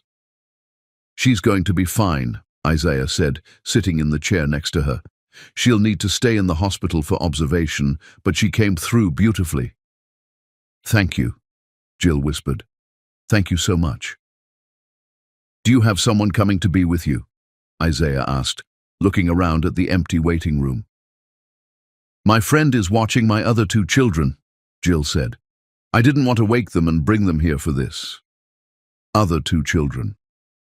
Isaiah filed that information away and felt a surge of respect for this woman managing multiple kids alone during a medical crisis in the middle of the night.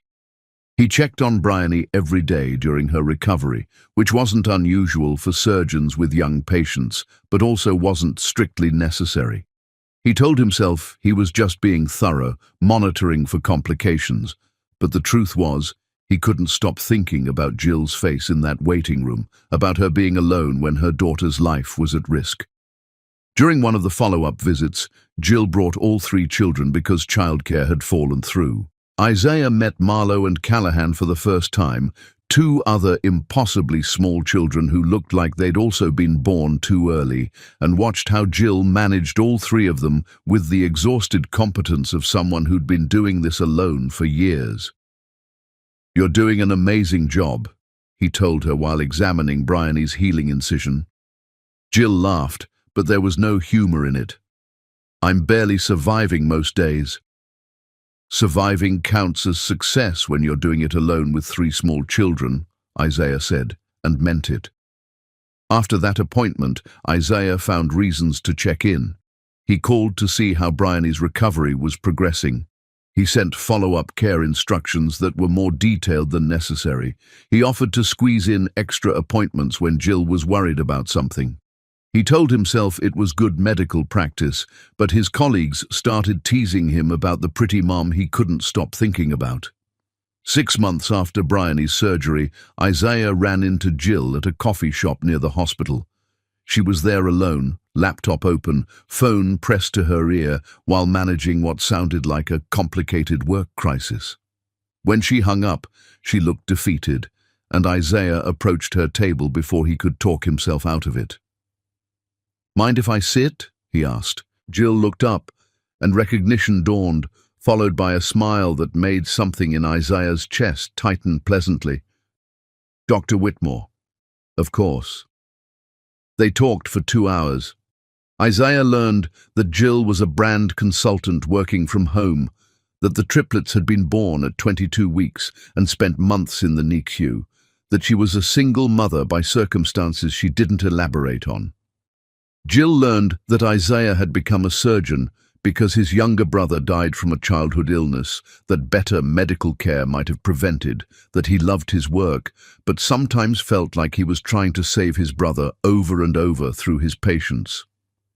When they parted ways, Isaiah had Jill's phone number and a plan to take the triplets to the zoo the following Saturday if she needed a break. That first zoo trip was chaos in the best way. Marlowe asked him detailed questions about every animal's diet and habitat. Callahan wanted to climb into the exhibits to get closer to everything. Bryony made up elaborate stories about the animals' secret lives. Isaiah fell a little bit in love with all three of them, and a lot in love with Jill when she relaxed enough to actually enjoy herself, instead of just managing constant crisis. But Jill kept him at a careful distance for months. She let him help with the kids, but never asked for it. She accepted his offers to babysit, but always insisted on paying him back somehow. She was friendly, but never flirtatious, warm, but never intimate, and Isaiah understood that someone had hurt her badly enough that trust felt impossible. It took him a full year of showing up consistently before Jill let him take the children somewhere without her supervision. Another 6 months before she let him stay for dinner regularly. Another 3 months before she told him the full story of what happened with Alex, the affair and the confession and the hemorrhaging and the months of hell that followed. Isaiah listened without interrupting while Jill described surviving what should have killed her, raising 3 premature babies alone, rebuilding her entire life from bankruptcy and trauma. When she finished, her eyes were wet, but her voice was steady, and Isaiah understood that she wasn't looking for rescue or pity. She was just letting him see the truth of what she'd survived. "You're the strongest person I've ever met," Isaiah told her, and he meant it with everything in him. "I'm exhausted," Jill said. "That's different from strong." "It's not," Isaiah insisted. "You survived something impossible. You kept 3 babies alive when the odds were against you. You built a career and a home and a life from nothing. That's not exhaustion. That's strength that most people don't possess." Their first kiss happened 3 months later, after Jill had a panic attack triggered by a medical bill that sent her back to those months of hospital debt and terror. Isaiah held her through it, steady and solid, and when she finally calmed, she looked at him with something like wonder. "Why are you here?" she asked. "Why would you choose this? 3 kids who aren't yours, a woman with more trauma than sense, a ready-made family that comes with complications." "Because I love you," Isaiah said simply. "I love Marlowe's brilliant mind, and Callahan's endless energy and Bryony's imagination. I love how you fight for them every single day. I love that you survived hell and came out stronger. I love all of it, complications included." Jill cried then, and Isaiah held her, and felt something settle in his chest that had been restless his whole life. This was what he'd been looking for without knowing it. Not perfection, but realness. Not easy, but worth it. They'd been together for 18 months now, and Isaiah had never questioned his choice.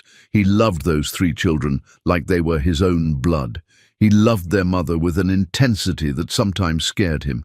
He'd become part of their daily life so gradually that there wasn't a moment where things shifted, just a slow growing together until separation felt impossible. He proposed 6 months ago on a Tuesday evening after bedtime, nothing elaborate, just him and Jill sitting on her worn couch while exhaustion draped over both of them like a familiar blanket. "Marry me," he said, and Jill had looked at him with wide eyes. "Isaiah, I can't. What if something happens? What if I'm not capable of trusting someone enough to build a life with them? What if I'm too broken from what Alex did?" "You're not broken," Isaiah said firmly. "You survived. That's different. And I'm not asking you to trust perfectly. I'm asking you to try, knowing that I'll be here whether you're having a good day or a terrible one, whether the kids are angels or terrors, whether money is tight or comfortable. I'm asking you to believe that real love shows up, and I've been showing up for you for years now." Jill said no that night, but Isaiah didn't take back the proposal. He just kept showing up, kept loving her children, kept proving through action that he meant every word. He proposed again 3 months later, this time with the triplets present. They'd helped him make a sign that said, "Will you marry our Isaiah?" And the kids held it up while Isaiah knelt in Jill's living room with a ring he'd saved for months to afford. "I'm scared," Jill admitted, tears streaming down her face. "I know," Isaiah said, "but you survived worse than fear. You can survive taking a chance on happiness." This time she said yes, and the triplets had cheered so loudly the neighbors probably heard, and Isaiah had held Jill while she cried and trembled and finally let herself believe that someone could love her without conditions. Now, planning a wedding that would happen in 6 months, Isaiah sometimes thought about the man who'd walked away from this family. Alex Andrews, the biological father who'd been too afraid of responsibility to stay when staying got hard. Isaiah couldn't comprehend that kind of cowardice. These children were extraordinary. Jill was extraordinary. Walking away from them seemed less like a choice and more like a tragedy of character. But Alex's loss was Isaiah's gain, and Isaiah had learned not to feel guilty about that. He hadn't stolen this family. He'd built a place in it through patience and consistency and love that showed up even when showing up was inconvenient. He'd earned the right to call himself their father through years of being present, and that mattered more than any biological connection. Tonight, putting Marlo to bed because Jill had a deadline crisis, Isaiah listened to her talk about a book she was reading that was too advanced for her age, but that she understood perfectly anyway. "Isaiah," Marlo asked as he was leaving, "are you going to be our dad forever?" "That's the plan," Isaiah said, "if that's okay with you." Marlo considered this with her characteristic seriousness. "It's okay with me. I think Mom needs someone to help her, and you're good at that." Isaiah's heart cracked open a little at her phrasing. Even at 4 years old, Marlo was worried about her mother, felt responsible for things that shouldn't be her burden. "Your mom is amazing," Isaiah told her, "but everyone needs help sometimes, and I like being the person she can count on." "Me too," Marlo said. Then, quieter, "Do we have a real dad somewhere?" The question hung in the air, and Isaiah chose honesty over comfort. "You do. But he wasn't able to be what you needed, so your mom made the brave choice to do it alone until I came along. Will we meet him someday?" "Maybe," Isaiah said, "when you're older, if you want to. But that's years away, and right now you have me and your mom, and that's enough." Marlo nodded and settled into sleep, and Isaiah left her room thinking about the man who'd never tucked her in, never answered her questions, never seen how extraordinary she was. That man's loss, Isaiah thought again, that man's unforgivable, incomprehensible loss. Isaiah went to find Jill and pulled her away from her laptop and into his arms, and she relaxed against him with the trust that had taken years to build. "I love you," he said into her hair. "I love our family. I love the life we're building." "Our family," Jill repeated, testing the words. "I like how that sounds." "Get used to it," Isaiah said, "because I'm not going anywhere. Not today, not tomorrow, not 50 years from now when these kids are grown and giving us grandchildren." Jill pulled back to look at him, and her eyes were wet, but her smile was real. "You really want all of this? The complications and the trauma and the 3 kids who aren't biologically yours?" "I don't want some theoretical easier life," Isaiah said. "I want this life, with you, with them, exactly as it is." And he meant it with everything in him, which was why he'd never understand how anyone could walk away from what he'd found here. This messy, complicated, exhausted, beautiful family that had become his entire world. Chapter 8. The Playground Collision.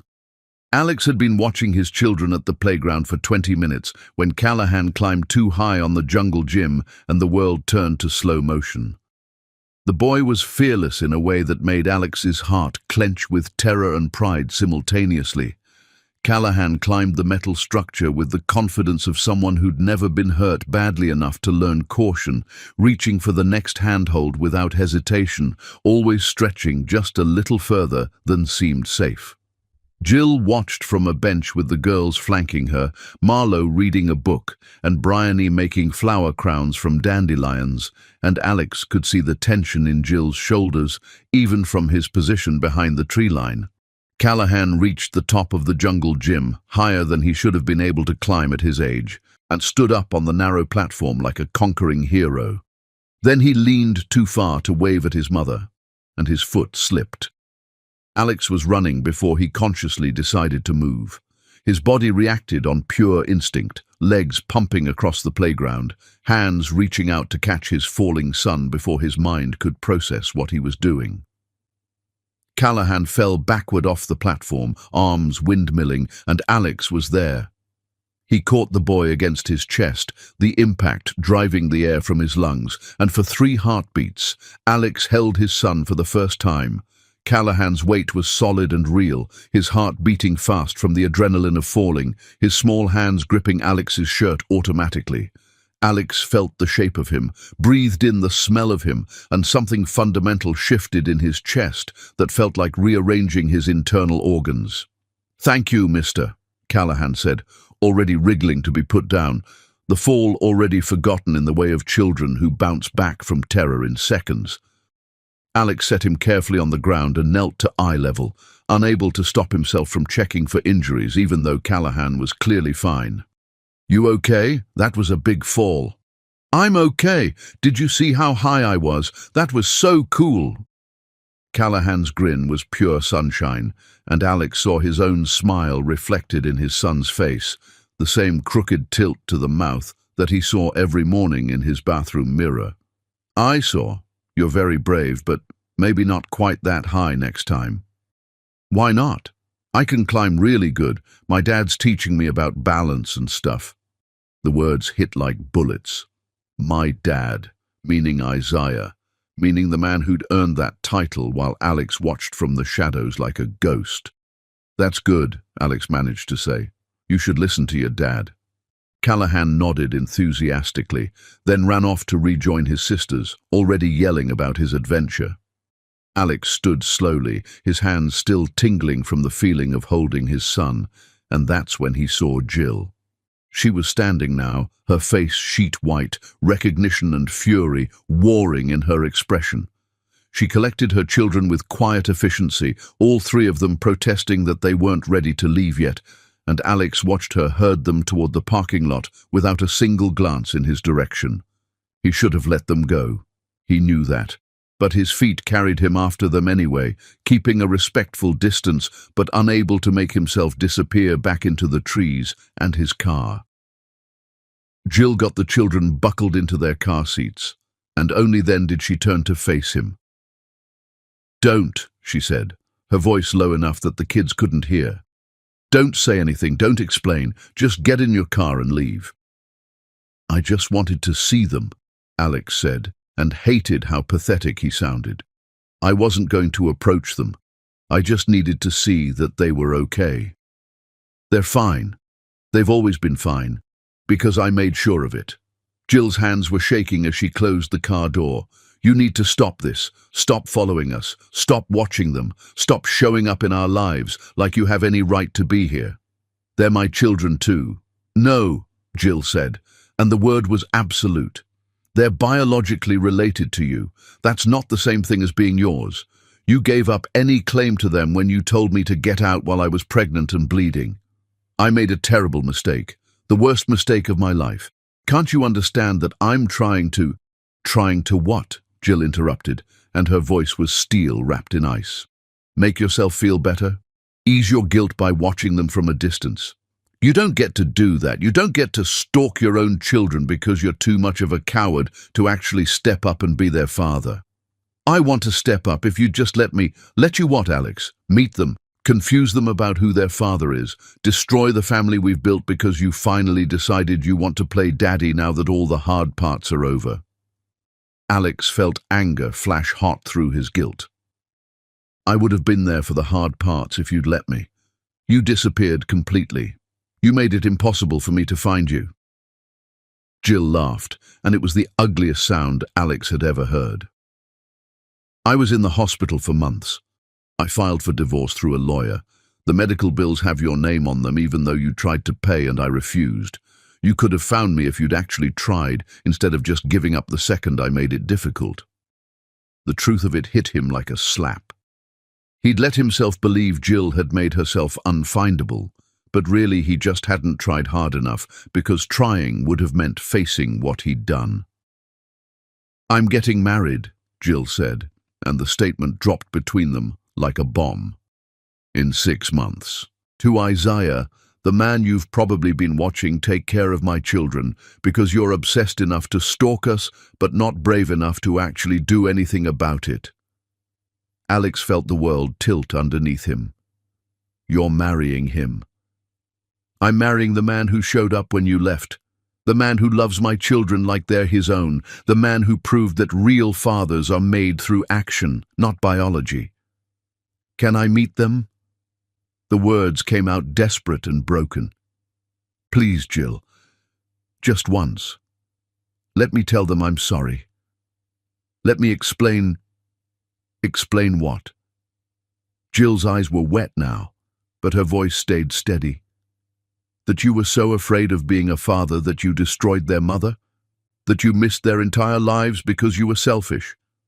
What exactly do you think a 5-year-old needs to hear from the man who abandoned them before they were born?"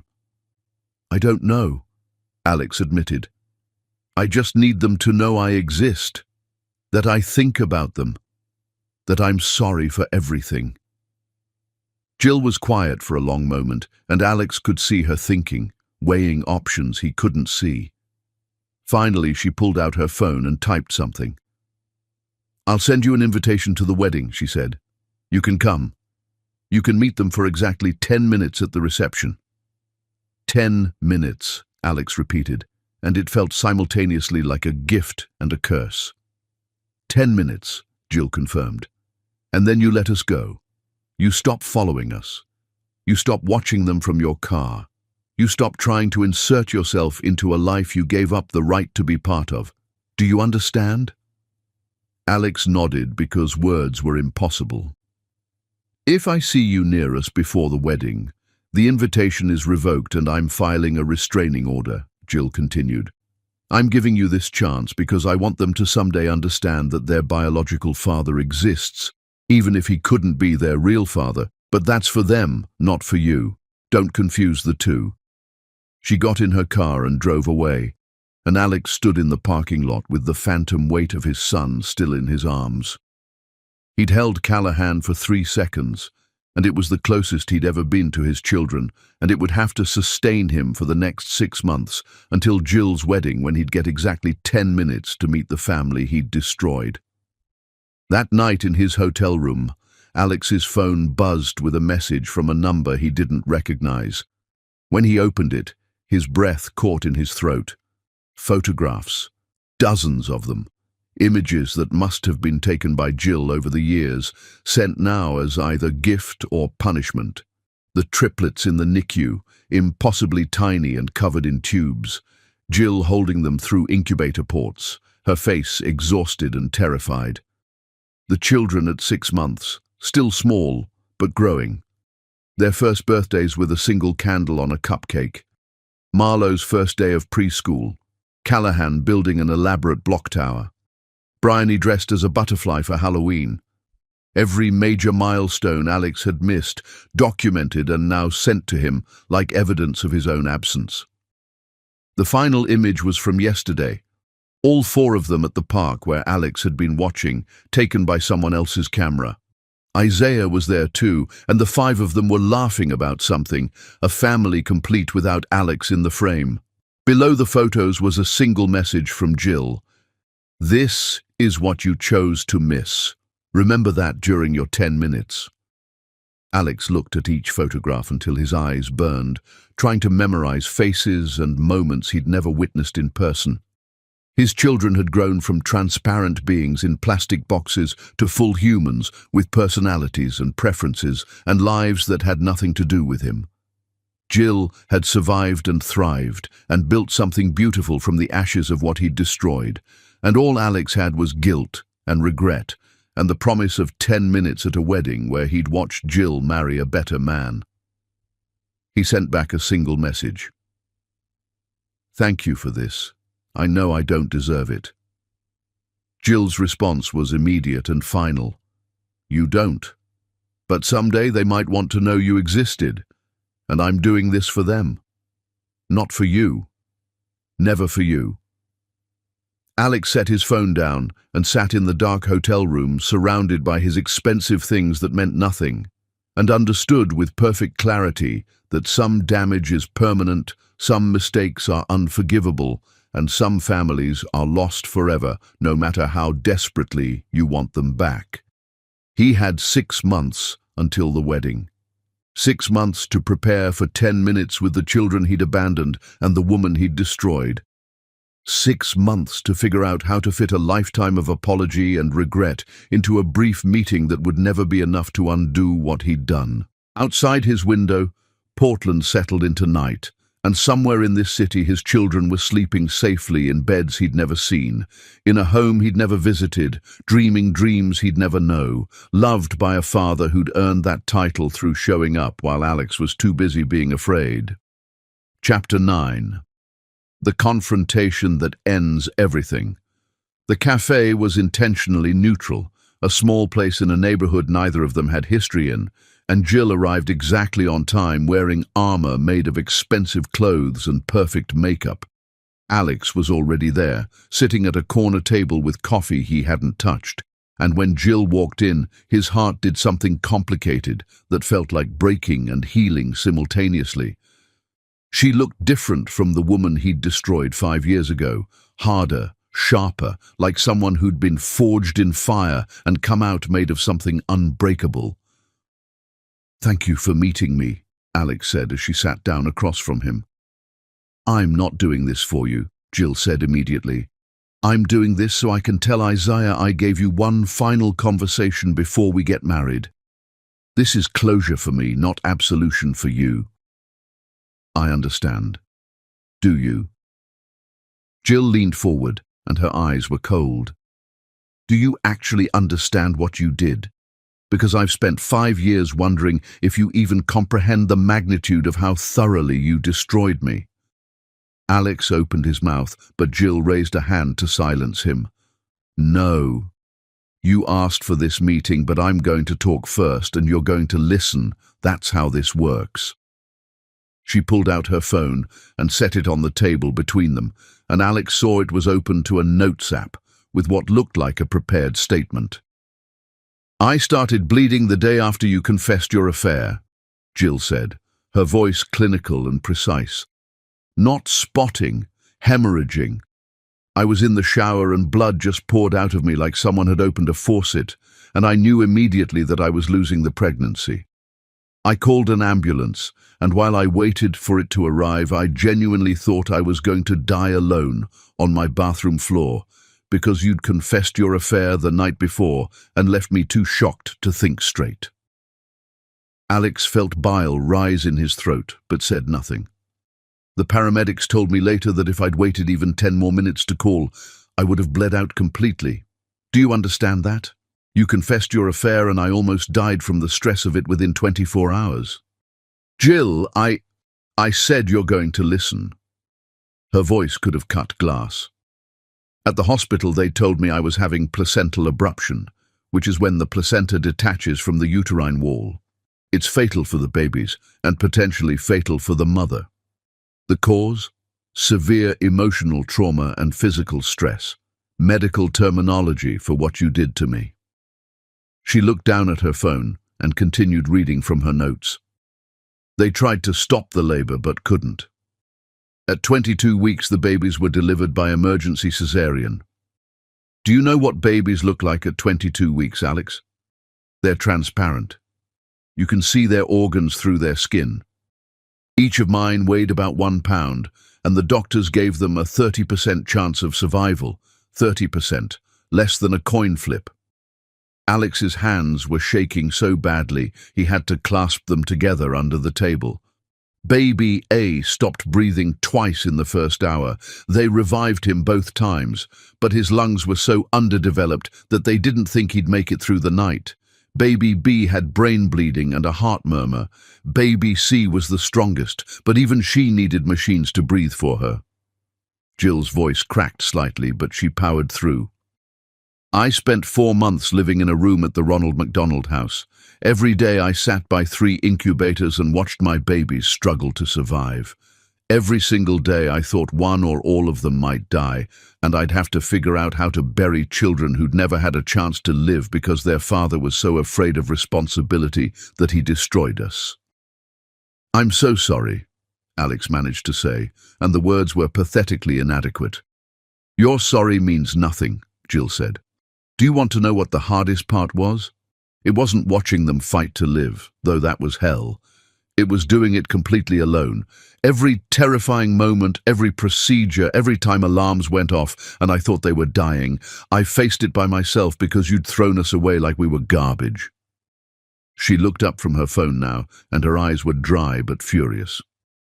They survived, in case you were wondering how this story ends. All 3 of them. Against every odd, they lived. And I brought them home after 4 months and realized I'd done the impossible without you. I'd kept them alive through sheer force of will, and I didn't need you anymore. I didn't want you anymore. You'd proven that you weren't capable of being what we needed. I would have been there if you'd let me find you. Alex tried again, knowing even as he said it that it was a lie. Stop. Jill's voice was sharp. Stop rewriting history to make yourself the victim. You could have found me. The hospital bills had your name on them. The divorce papers came from a lawyer's office with a phone number. You chose not to pursue it because pursuing it would have meant facing what you'd done. And you've always been too much of a coward to face hard things. The accuracy of it silenced him completely. But here's what you really need to know, Jill continued, and her voice softened slightly. I'm grateful now. I'm grateful you left, because it forced me to become someone stronger than I ever would have been if you'd stayed. I built a career from nothing. I raised 3 incredible children without your help. I found a man who loves me without conditions, and my children without reservation. Isaiah is everything you could never be, and I'm marrying him in 6 months because he proved that real love shows up. Can I meet them? Alex asked, and hated how desperate he sounded. The children. Can I be part of their lives somehow? No, Jill said simply. You can meet them once for 10 minutes at my wedding reception. I'll introduce you as someone who knew me a long time ago. You can see that they're real and alive and thriving. And then you're going to leave and never contact us again, unless someday when they're adults, they choose to find you. That's not fair. I'm their father. No, Jill said, and her voice was ice. You're the man who contributed DNA. Isaiah is their father. He's been there for every nightmare and every triumph. He taught Callahan to ride a bike and helps Marlo with her reading and encourages Bryony's imagination. He loves them unconditionally and they love him. That's what makes someone a father, Alex. Not biology, presence. I want to be present now. It's too late, Jill said. You don't get to show up after 5 years and expect to slot into their lives because you finally feel guilty enough to care. They have a father, they have a family, and you're not part of it. Alex felt something inside him shatter completely. Please, I'm begging you. Give me a chance to prove I've changed. You haven't changed, Jill said, standing up. You're just finally facing consequences you managed to avoid for 5 years. And you don't like how it feels. But I don't care about your feelings, Alex. I care about protecting my children from people who would hurt them, and that includes you. She picked up her phone and gathered her things, preparing to leave. I loved you, Alex said, and his voice broke on the words. I loved you, and I destroyed us, and I've regretted it every single day since. Doesn't that count for anything? Jill looked at him with something that might have been pity on anyone else's face, but on hers looked more like exhausted contempt. You loved me the way you were capable of loving, which was selfishly and conditionally and only when it was convenient.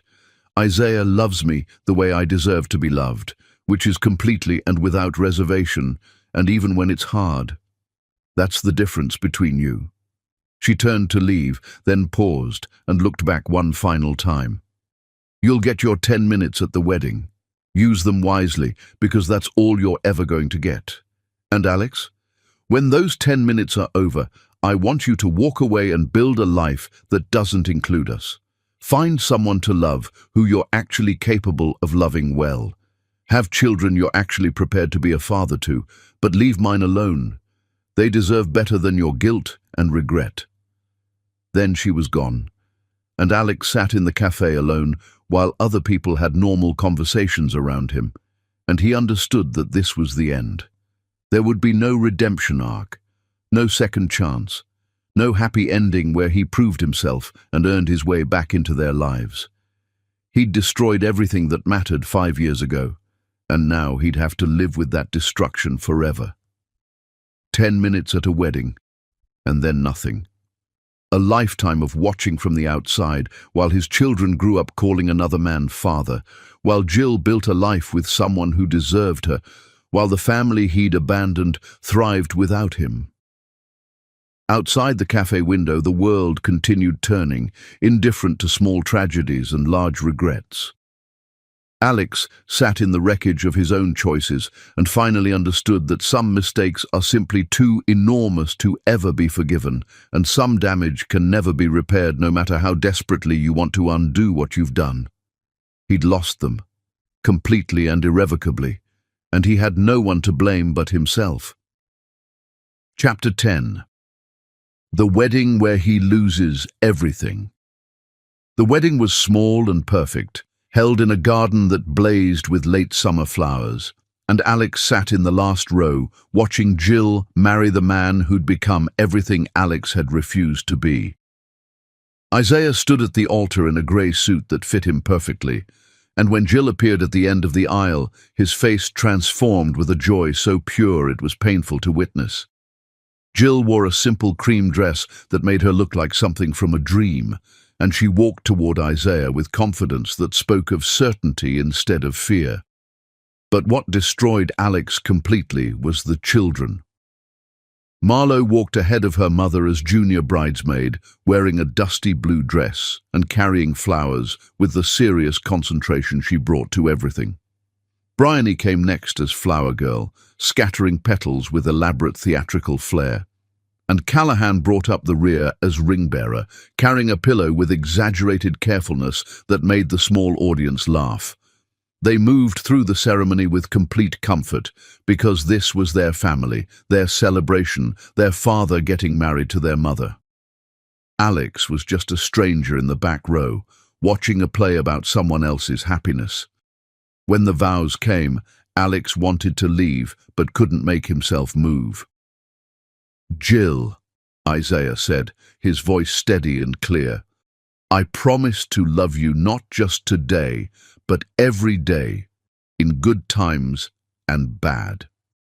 I promise to love Marlo and Callahan and Bryony as my own, because they are my own in every way that matters. I promise to be the father they deserve, the partner you deserve, showing up every single day for the rest of my life." Jill was crying now, happy tears that came from joy instead of pain.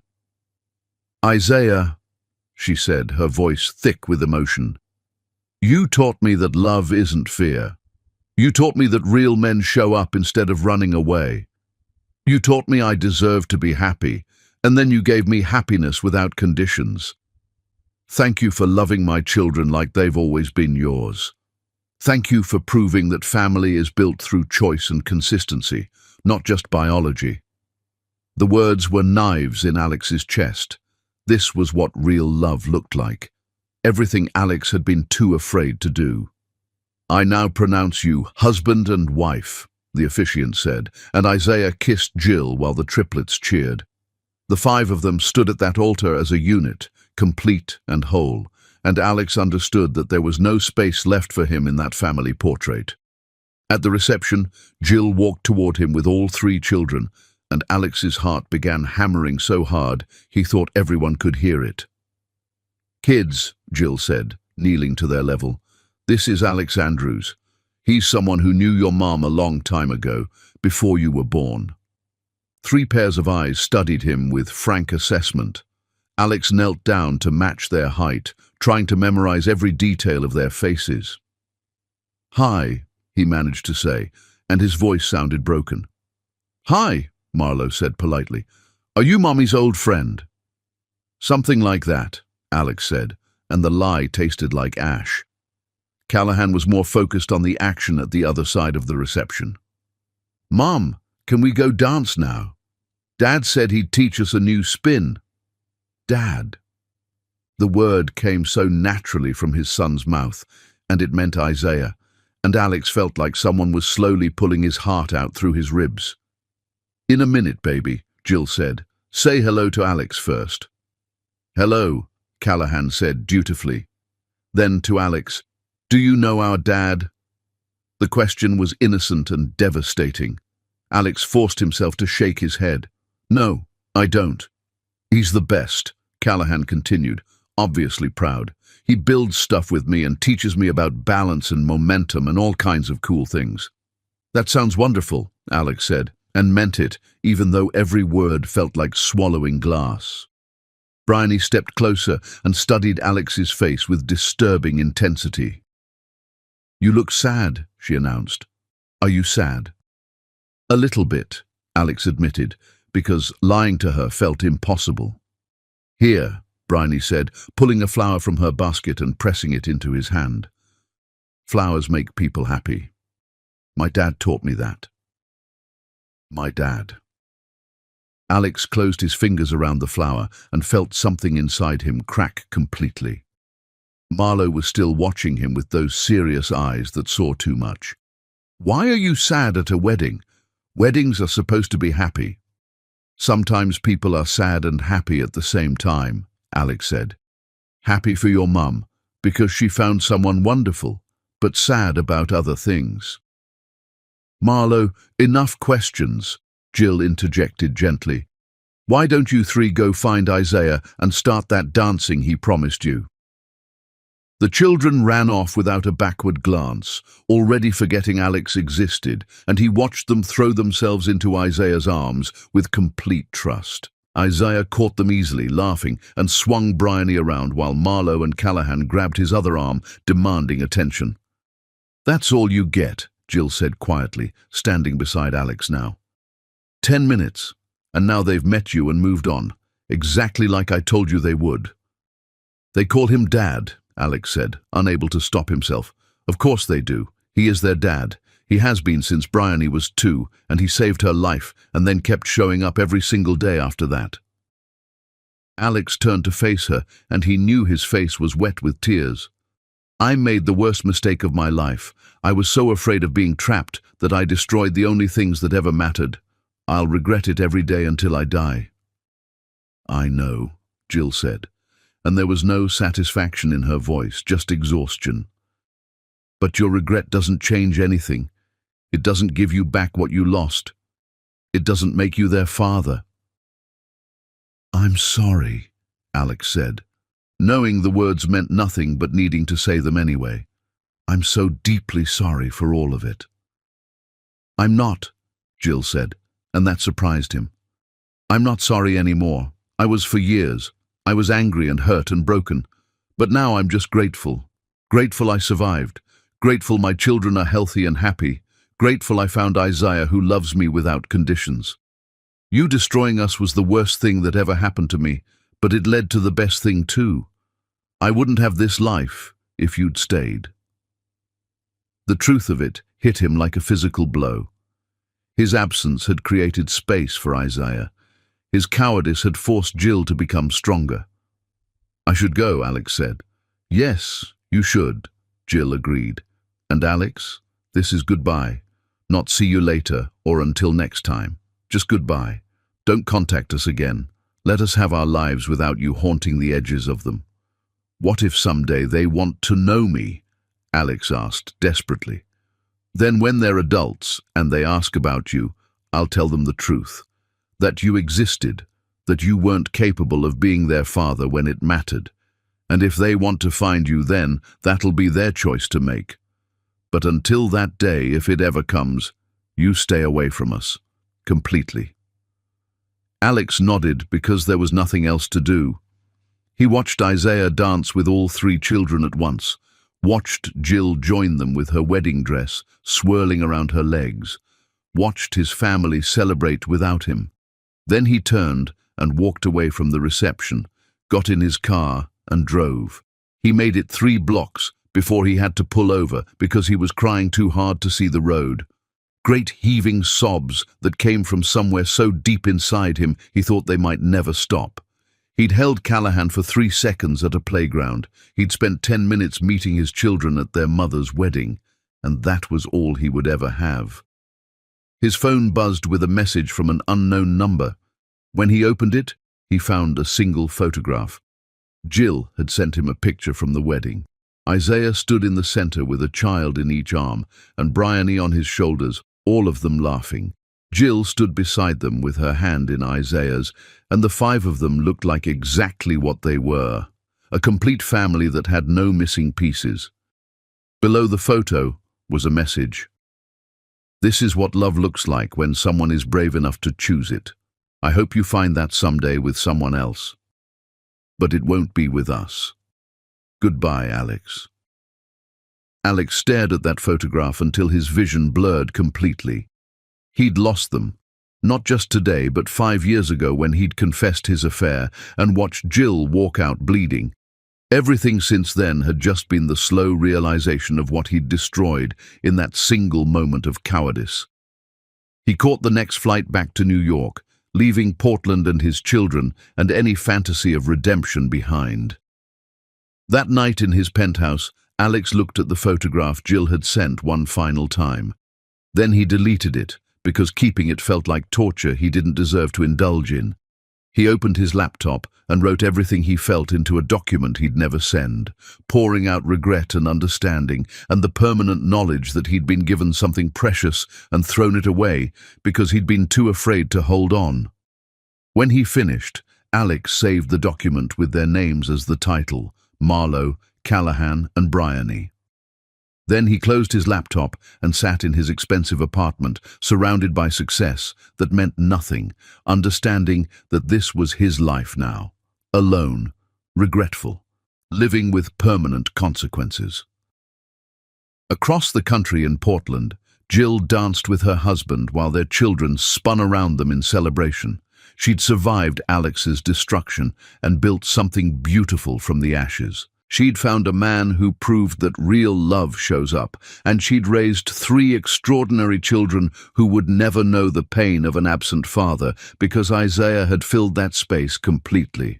Driving home through the dark streets, Jill felt something she hadn't felt in 5 years: complete peace. She'd survived what should have killed her. She'd built a career and a life and a future that had nothing to do with the man who'd destroyed her. Alex was gone now, finally and permanently, and Jill was free. At home, Isaiah carried sleeping children to their beds while Jill changed out of her wedding dress. When they finally collapsed onto their own bed, exhausted and happy, Isaiah pulled her close. "How are you feeling?" he asked. "Like I finally let go of something I've been carrying for too long," Jill said. "Alex got his 10 minutes. He met them. And now he's gone, and we get to just be us." "I'm proud of you," Isaiah said, "for surviving him, for being strong enough to close that door." Jill was quiet for a moment, then said something she'd never admitted out loud before. "I used to think about what life would have been like if he'd stayed. But now I know the truth. If he'd stayed, I never would have found you. I never would have become this person. His leaving broke me, but it also rebuilt me into someone stronger." "His loss," Isaiah said. "My gain." "Our gain," Jill corrected, gesturing toward the bedrooms where their children slept. "All of ours." They fell asleep, wrapped around each other, and in the morning they woke to 3 children jumping on their bed demanding pancakes. Isaiah made breakfast while Jill refereed disputes, and the chaos was beautiful and messy, and exactly what family was supposed to be. Alex's name never came up again. The children had met him and forgotten him in the way of young kids who don't hold on to things that don't matter. And he didn't matter to them because he'd never been there, never earned a place in their memories, never done the work required to be called father. Life continued without Alex in it. Marlowe started kindergarten and excelled immediately. Callahan began building increasingly complex structures. Bryony continued seeing magic in everything. And Isaiah was there for all of it, the man who'd chosen them when choosing them was complicated, who'd proven through years of consistency that love wasn't about biology, but about showing up. Jill's business continued growing. She and Isaiah bought a bigger house with a yard large enough for the treehouse Callahan had been dreaming about. They hosted birthday parties and holiday dinners, built traditions and memories, created a life that was full and happy and complete. And somewhere in New York, Alex lived with his choices. He thought about his children every day, wondering what they were doing, who they were becoming, knowing he'd never know those answers. Years would pass. Maybe someday when Marlowe, Callahan and Bryony were adults, they'd ask about their biological father and decide whether they wanted to seek him out. Maybe they would, maybe they wouldn't. That was their choice to make. But for now, they were happy children with a mother who'd survived impossible things to keep them safe, and a father who'd proven every day that family was built through love instead of blood. They were growing up whole and loved and secure, and that was all that mattered. Alex had gotten his 10 minutes at the wedding. He'd met his children and watched them call another man father. He'd said goodbye to Jill and understood that some mistakes are permanent, and now he had to live with that knowledge forever. The story ended the way it had to, with Jill and Isaiah and their 3 children building a beautiful life together, while Alex lived with the permanent consequences of choosing fear over love. No reconciliation, no forgiveness, no second chances, just the life Jill built from survival, and the life Alex destroyed through cowardice, and the enormous distance between them that would never be crossed again. Some families are made through biology, others are made through choice and consistency and love that shows up every single day.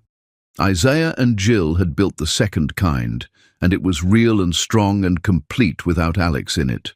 That was the truth, brutal and final. Alex had lost everything that mattered, and Jill had found everything she deserved, and those 2 realities would exist separately, forever. The end.